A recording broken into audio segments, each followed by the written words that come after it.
जय श्री कृष्ण। भगवान कृष्ण और अर्जुन ये दोनों केवल ज्ञान और कर्म की बात कर रहे हैं। ज्ञान क्या होता है, कर्म क्या होता है। कर्म यदि निष्काम हो जाता है, कर्म यदि दूसरे को भला करने वाला बन जाता है, कर्म यदि किसी व्यक्ति को पीड़ा हरने वाला बन जाता है तो ज्ञान में परिवर्तित हो जाता है।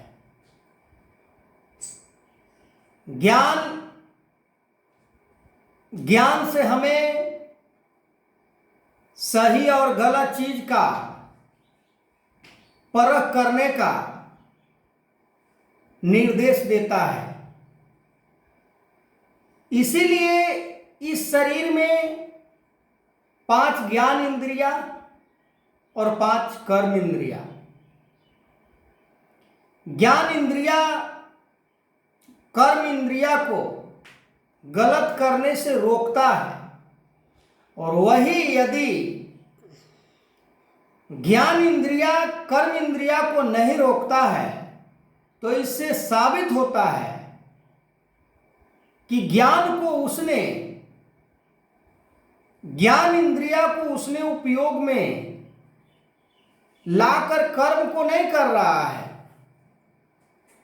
जैसे अर्जुन ज्ञान और कर्म को अलग अलग देख रहे हैं कि यदि ज्ञान श्रेष्ठ है, ज्ञान को धारण करने से ऐसे घिनौना कर्म को नहीं करना पड़ेगा। जो ज्ञान के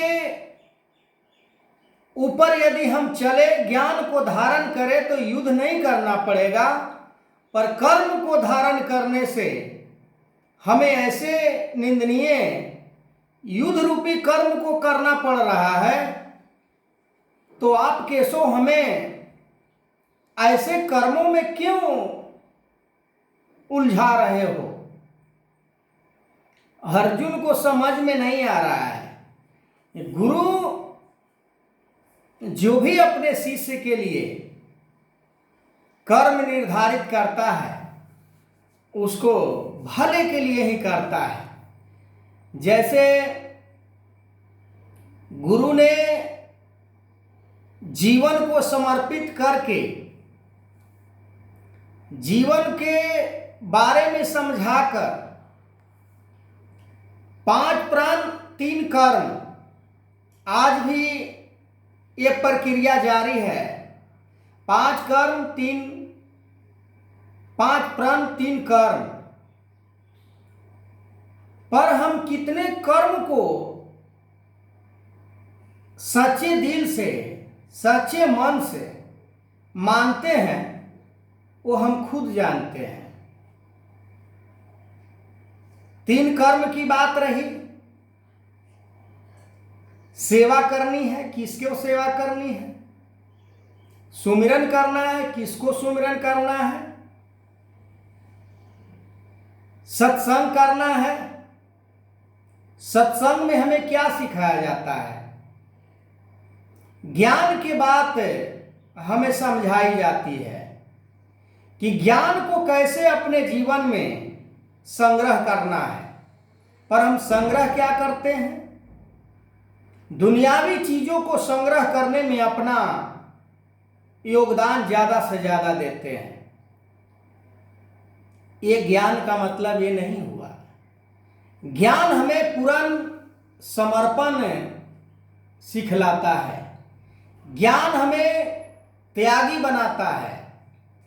ज्ञान हमें उस रास्ते पर लेकर जाता है कि जहां एक दूसरे के लिए मन के अंदर भला के कामना हो, किसी को आदर का भावना हो, किसी को मान सम्मान के ऊपर ठेस ना आए ऐसा भावना हो, किसी को नीचा दिखाने वाला भावना ना आए, ऐसा हमें ज्ञान निर्देश देता है, ऐसा ज्ञान हमें समझाता है। यदि हम पूरे जीवन सत्संग से जुड़े हैं और ये सारे गुण जो दैविक गुण हैं ये हमारे अंदर नहीं आया, तो फिर सारा किया धरा जैसे के तैसे ही रह जाता है। और ये सब किया क्यों जाता है, इसके बारे में भी भगवान कृष्ण समझाते हैं कि ये संसार पूरे नश्वान है, यहां कोई भी चीज अस्थायी रहने वाला नहीं है। पर उस चीजों के लिए, उन वस्तुओं के लिए हम ज्ञान को त्याग कर इन वस्तुओं को प्राप्त करने के पीछे लग जाते हैं। ज्ञान इंद्रिया हमें रोका क्यों नहीं?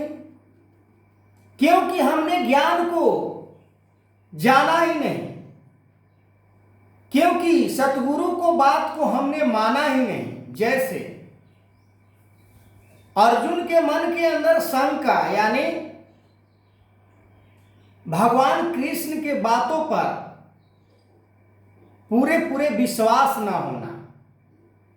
यदि अर्जुन को पूरा विश्वास हो गया होता तो अर्जुन के मन के अंदर ये भावना नहीं पनपती कि हमें युद्ध नहीं करना है, हमें संसार में कायर नहीं कहलाना है।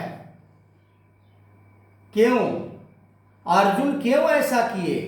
अर्जुन ऐसा क्यों बोले भगवान कृष्ण से? क्योंकि उनके मन के अंदर पारिवारिक मोह था, सामाजिक मोह था, कुटुंब मोह था। और वो मोह यदि अर्जुन वाला मोह है आज भी है, तो फिर कहाँ भक्ति, कहाँ परमात्मा की प्राप्ति, कहाँ सत्य को जानने वाले, कहाँ सत्य के बोध हो गया? नहीं।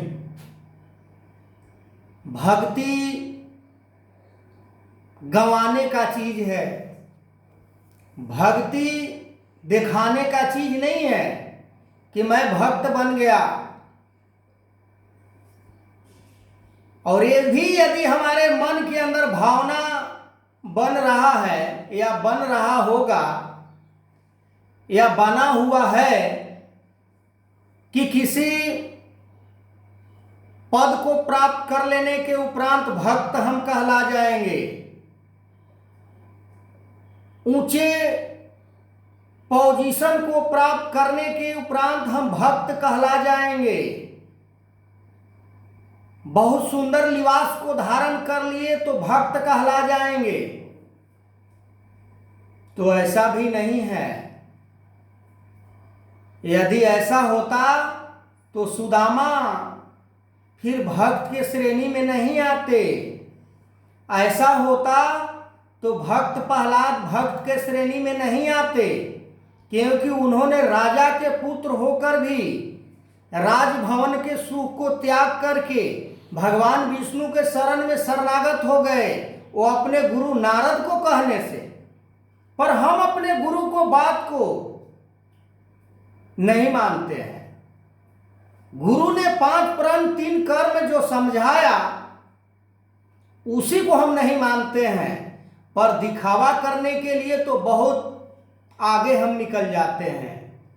पर दिखावा करने से निराकार परमात्मा कभी किसी के बस में हुआ है न हो सकता है। भूते न भविष्यते। तो आगे मैं इस वीडियो को कंटिन्यू करूंगा। तब तक के लिए जय श्री कृष्ण।